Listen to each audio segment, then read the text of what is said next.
ఈరోజు డాక్టర్ అంబేద్కర్ గారి జయంతి సందర్భంగా ఇక్కడ మా డిఎన్ఆర్ కళాశాలలో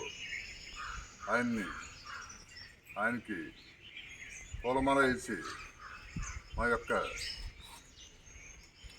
కృతజ్ఞత తెలుపుకుంటున్నాం. నిజంగా ఆయన భారతరత్న ఇచ్చారు అంబేద్కర్ గారికి. అలాగే ఆయన మన రాజ్యాంగ కర్త. నిజంగా ఆయన ఈరోజు రాసిన రాజ్యాంగమే ఈరోజు మన భారతదేశంలో చట్టాల్లో ఎంతో స్మూత్గా అన్ని రకాలుగాని మన దేశ నాయకులు పాలించడం జరుగుతున్నది.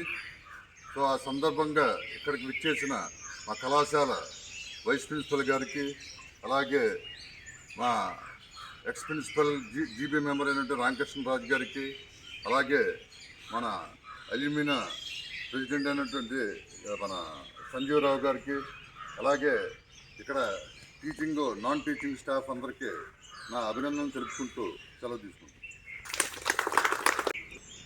వాళ్ళకి ఇచ్చేసిన మన కళాశాల వైస్ ప్రెసిడెంట్ శ్రీ పవన్ రంగరాజు గారికి, మరియు పరిపాలనాధికారి రామకృష్ణరాజు గారికి, మరియు మన పీజీ డైరెక్టర్ కృష్ణమోహన్ గారికి, మన విశ్రాంత అధ్యాపకులు సంజీవరావు గారికి, ఇతర అధ్యాపకుల మిత్రులందరికీ నమస్కారాలు. ఈరోజు డాక్టర్ బిఆర్ అంబేద్కర్ని ఫాదర్ ఆఫ్ ఇండియన్ కాన్స్టిట్యూషన్గా చెప్పుకోవడం జరుగుతుంది. మరి ఆయన జన్మదినాన్ని మరి జరుపుకుని ఆయన గౌరవించడం ఆనవాయితీగా ఉంది.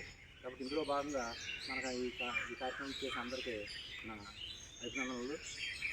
మరి మన భారతదేశంతో పాటు స్వాతంత్రం వచ్చిన ఎన్నో దేశాలు సైనిక పాలనలోకి వెళ్ళిపోయినాయి.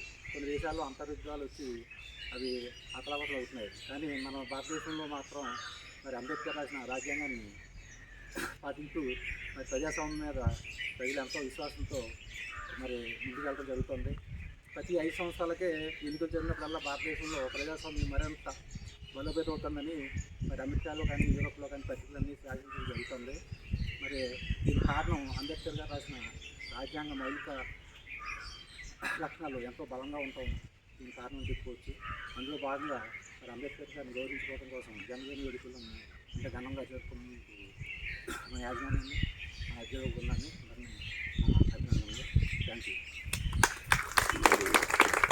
డిఎన్ఆర్ కళాశాలలో డాక్టర్ బిఆర్ అంబేద్కర్ గారి జయంతి వేడుకలను ఘనంగా ఏర్పాటు జరుపుకుంటున్నాం. ఈ సందర్భంగా మా కళాశాల అసోసియేషన్ పాలకవర్గ ఉపాధ్యక్షులు శ్రీ జి పవన్ రంగరాజు గారు, కళాశాల వైస్ ప్రిన్సిపల్ సోమరాజు గారు, అదేవిధంగా పీజీ కోర్సెస్ డైరెక్టర్ కృష్ణమోహన్ గారు, కళాశాల విశ్రాంత అధ్యాపకులు మరియు అల్యూమినీ యొక్క అసోసియేషన్ ప్రెసిడెంట్ శ్రీ సంజీవరావు గారు, వివిధ విభాగాల అధిపతులు, టీచింగ్ మరియు నాన్ టీచింగ్ సిబ్బంది అందరికీ కూడా నా హృదయపూర్వక నమస్కారాలు తెలియజేసుకుంటూ, అంబేద్కర్ గారి యొక్క ఆశయాలను మనం అందరం కూడా ఒకసారి ఆలోచించుకున్నట్లయితే ఈ రోజున భారతదేశం ప్రపంచ దేశాల్లో అతి పెద్ద ప్రజాస్వామిక దేశంగా నిలబడింది అంటే దానికి మూల కారణం అంబేద్కర్ గారు రచించినటువంటి మన భారత రాజ్యాంగమే.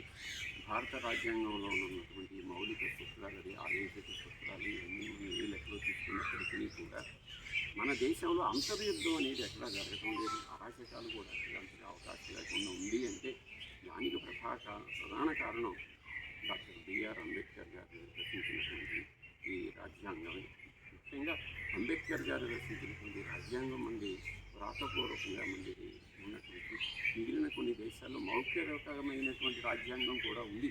మౌఖికమైనటువంటి రాజ్యాంగాన్ని కానీ మనం ఫాలో అయినట్లయితే వాటికి నీటి మీద వ్రాసినటువంటి వ్రాతలు కానీ మిగిలిపోతాయనేటువంటి ఉద్దేశంతో ఆ రోజునే అంబేద్కర్ గారు వ్రాతపూర్వకంగా ఉండాలని చెప్పేసి ఆయన ఎంతో వ్యయ ప్రయాసాలకు అనర్చి అతి కట్టుదిట్టంగా తయారు చేశారు. మన భారత అంబేద్కర్ గారు రచించినటువంటి ఈ భారత రాజ్యాంగాన్ని ప్రాతిపదికగా తీసుకుని మిగిలిన దేశాలు కూడా ఈ రాజ్యాంగాన్ని ప్రాతిపదికగా తీసుకుని వారి రాజ్యాంగాలు తయారు చేసుకోవడం జరిగింది విషయాన్ని ఈ సందర్భంగా గుర్తు చేసుకుంటూ ఈ కార్యక్రమానికి ఇచ్చేసిన ప్రతి ఒక్కరికి కూడా నా హృదయపూర్వకమైనటువంటి ధన్యవాదాలు తెలియజేస్తున్నాను. నమస్తే. अमर रहे डॉक्टर बी आर अम्बेडकर, अमर रहे डॉक्टर बी आर अम्बेडकर। जय भीम, जय भीम, जय भीम, जय भीम, जय भीम, जय भीम। పటిష్టమైనటువంటి భారత రాజ్యాంగాన్ని రచించి the chief architect of Indian constitution భారతదేశంలో ఉన్న బడుగు బలహీన దళిత వర్గాలకు మార్కెట్స్ ఏర్పాటు చేసి ప్రభుత్వ విధానంలో వారికి కావాల్సినటువంటి ప్రయోజనం సమకూర్చి నిర్మించి రాసినటువంటి భారత రాజ్యాంగాన్ని ప్రపంచ దేశాలన్నీ కూడా తీసుకుంటూ కొనియాడుతున్నాయి. అయితే ఈ మధ్యకాలంలో రాజ్యాంగం మీద దాడి జరుగుతుంది.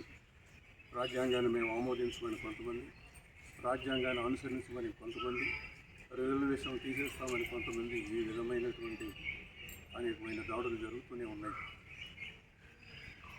అంబేద్కర్ ఆశయాలను కానీ, అంబేద్కర్ గారి ఉద్దేశాలను కానీ, గాంధీ స్ఫూర్తిని కానీ తెలుసున్నటువంటి వారు ఎవరు కూడా ఇటువంటి అభిప్రాయాల్ని వ్యక్తం చేయరని నేను అనుకుంటున్నాను. ఆయన ఆశయాల్ని మేము అనుసరిస్తాం, ఆయన ఉద్దేశాలను గౌరవిస్తాం అనేటువంటి వారి సంఖ్య రాను రాను తగ్గిపోతుందనడానికి ఇక్కడ చేరినటువంటి అంబేద్కర్ అభిమానులే కారణంగా కనపడుతున్నారు. మనమందరం అంబేద్కర్ ఆశయాలను తీసుకెళ్ళాలి అన్నట్లయితే అంబేద్కర్ చెప్పినట్టుగా మేధావి మౌనం సమాజానికి నష్టం చేకూరుస్తుంది. విద్యావంతులు, జ్ఞానవంతులు మౌనంగా ఉన్నట్లయితే దుర్మార్గులు, ఉద్దుస్తులు పరిపాలన చేస్తారు. దాని ఫలితం మనమే అనుభవించాలనేటువంటి ఉద్దేశం మనకు కనపడుతూనే ఉంది. ఆయన ఈ జయంతి రోజున మనం అందరం ఆయన ఆలోచనలకి పునరంకితం అవుతూ ఆయన ఆశయాలను కొనసాగిస్తామని చెబుతూ ఈ కార్యక్రమానికి విచ్చేసిన అధ్యాపక మిత్రులకు, పాలకవర్గ సభ్యులకు ప్రత్యేకమైన ధన్యవాదాలు తెలుపుతూ థ్యాంక్ యూ వెరీ మచ్.